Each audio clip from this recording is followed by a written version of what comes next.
Last ഒരു മാസമായിട്ട് നോക്കുവാണെങ്കിൽ ഇംഗ്ലണ്ട് ടൂർ നോക്കുവാണെങ്കിൽ ഇന്ത്യൻ ക്രിക്കറ്റ് ടീമിനെ സംബന്ധിച്ചിടത്തോളം വളരെ നിരാശ നൽകുന്ന ഒരു ടൂറായിരുന്നു.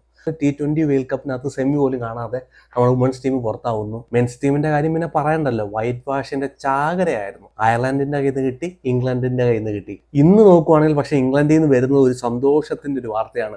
270 റൺസിന് ലോർഡ്സ് എന്ന് പറയുന്ന ക്രിക്കറ്റിന്റെ തറവാട്ടില്, മക്ക എന്നറിയപ്പെടുന്ന ക്രിക്കറ്റിന്റെ തറവാട്ടിൽ കയറി നമ്മുടെ പെൺപുള്ളികൾ നോക്കുവാണെങ്കിൽ പിന്നെ നമ്മുടെ കൊടിനാട്ടി 270 റൺസിന് ആദ്യമായിട്ട് നടന്ന ടെസ്റ്റിനകത്ത് 270 റൺസിന് ഇംഗ്ലണ്ടിനെ നമ്മൾ പരാജയപ്പെടുത്തി. ഏറ്റവും വലിയ വിജയമാണ് ഇന്ത്യൻ വുമൻസ് ടീമിന്റെ നോക്കുവാണെങ്കിൽ. ഹർമൻപ്രീത് കൗറിന്റെ നോക്കുവാണെങ്കിൽ 4ാമത്തെ ടെസ്റ്റ് വിജയം. ഇന്ത്യൻ ടെസ്റ്റ് ക്യാപ്റ്റന്മാരെ നോക്കുവാണെങ്കിൽ വുമൻസിന്റെ ഏറ്റവും കൂടുതൽ വിജയം നേടുന്ന ക്യാപ്റ്റനായിട്ട് ഹർമൻപ്രീത് കൗർ നോക്കുവാണെങ്കിൽ ഇന്ന് മാറി. ചരിത്രത്തിൽ ഇടം പിടിക്കുന്ന മത്സരത്തിൽ നോക്കുവാണെങ്കിൽ ഇന്ത്യൻ പെൺപുലികൾ നോക്കുവാണെങ്കിൽ ഇന്ന് ചരിത്രം രചിച്ചു. യാസ്തിക ഭാട്ടിയെ നോക്കുവാണെങ്കിൽ ആദ്യത്തെ മത്സരത്തിനകത്ത് സെഞ്ചുറി അടിക്കുന്നു. കാന്തി ഗൗഡ് നോക്കുവാണെങ്കിൽ ആദ്യത്തെ മത്സരത്തിൽ 5 വിക്കറ്റ് എടുക്കുന്നു, രണ്ടാമത്തെ മത്സരത്തിൽ 2 വിക്കറ്റ് എടുക്കുന്നു. ടോട്ടൽ നോക്കുവാണെങ്കിൽ 7 വിക്കറ്റ് എടുക്കുന്നു. സോ ബ്രില്യൻ്റ് ആയിട്ടുള്ള ഒരു പെർഫോമൻസ് ഇന്ത്യയുടെ വുമൻസ് ടീം അവിടെ കാഴ്ചവെക്കുന്നു. ഇനി മത്സരത്തിലോട്ട് വരുവാണെങ്കിൽ ടോസ് കിട്ടുന്ന ഇന്ത്യൻ ടീം നോക്കുവാണെങ്കിൽ ആദ്യം ബാറ്റ് ചെയ്യുന്നു. ഷഫാലി വർമ്മ നോക്കുവാണെങ്കിൽ അവിടെ വിക്കറ്റ് കൊണ്ട് കളഞ്ഞെങ്കിൽ നമ്മുടെ റൺ മിഷനായ നമ്മുടെ വൈസ് ക്യാപ്റ്റനായ സ്മൃതി മന്ദാന നോക്കുവാണെങ്കിൽ 80 റൺസ് കണ്ടെത്തുന്നു. ഇന്ത്യയുടെ ക്യാപ്റ്റൻ ഹർമൻപ്രീത് കൗർ 50+ റൺസ് കണ്ടെത്തുന്നു. ദീപ്തി ശർമ്മ വന്നിട്ട് 50+ റൺസ് കണ്ടെത്തുന്നു. ഒരു തരക്കേടില്ലാത്ത ഒരു സ്കോർ 285 റൺസ് നോക്കുവാണെങ്കിൽ ഇന്ത്യൻ ടീം ബോർഡിലോട്ട് വെക്കുന്നു. എന്നാൽ ഫസ്റ്റ് ബാറ്റ് ചെയ്യാൻ ഇറങ്ങിയ ഇംഗ്ലണ്ടിനെ സംബന്ധിച്ചിടത്തോളം ഇന്ത്യയുടെ പേസ് ബോളിങ്ങിന്റെ മുമ്പിൽ, ഇന്ത്യയുടെ സ്പിൻ ബോളിങ്ങിന്റെ മുമ്പിൽ പിടിച്ചു നിൽക്കാൻ കഴിയാത്ത രീതിയിൽ അവർ തകർന്നടിയുന്നതായിട്ടാണ് കാണാൻ കഴിയുന്നത്. കേവലം 170 റൺസിനകത്ത് നോക്കുവാണെങ്കിൽ ഇന്ത്യയുടെ ബോളർമാർ ഇംഗ്ലണ്ടിനെ എറിഞ്ഞു തള്ളുന്നതാണ് കണ്ടത്.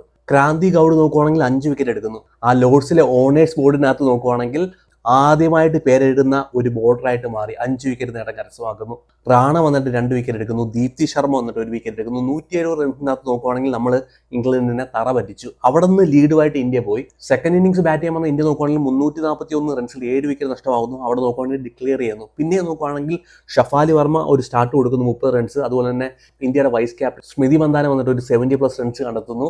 അവിടെയാണ് നമ്മുടെ ഹീറോയുടെ എൻട്രി. ലെഫ്റ്റ് ഹാൻഡർ ആയിട്ടുള്ള T20 വേൾഡ് കപ്പിനകത്ത് നോക്കുവാണെങ്കിൽ സ്ട്രഗിൾ ചെയ്യുമായിരുന്നു. യാസ്തിക ഭാട്ടിയുടെ 113 റൺസ് നോക്കുവാണെങ്കിൽ ഇന്ത്യ ഒരു കമാൻഡിങ് പൊസിഷനകത്ത് കൊണ്ടെത്തിക്കാൻ കഴിഞ്ഞു. അതുപോലെ തന്നെ നമുക്കറിയാം റിച്ച ഘോഷിന്റെ ഒരു ഫിനിഷിങ് ഒരു 50 റൺസ് കണ്ടെത്തുന്നു. 487 റൺസിന്റെ ലീഡ് ഒരു വിജയലക്ഷ്യം നോക്കുവാണെങ്കിൽ ഇംഗ്ലണ്ടിന് കൊടുക്കുന്നു.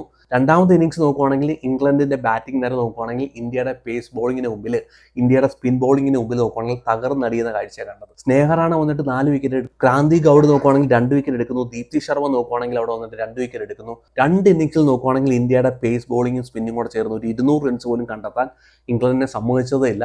ഇനി അനേക വുമൻസിന് ക്രിക്കറ്റ് കളിക്കാൻ പ്രചോദനമേകുന്ന ഒരു വിജയം നോക്കുകയാണെങ്കിൽ ഇന്ത്യയുടെ പെൺപുലികൾ നേടി. എല്ലാവിധ സല്യൂട്ടുകളും.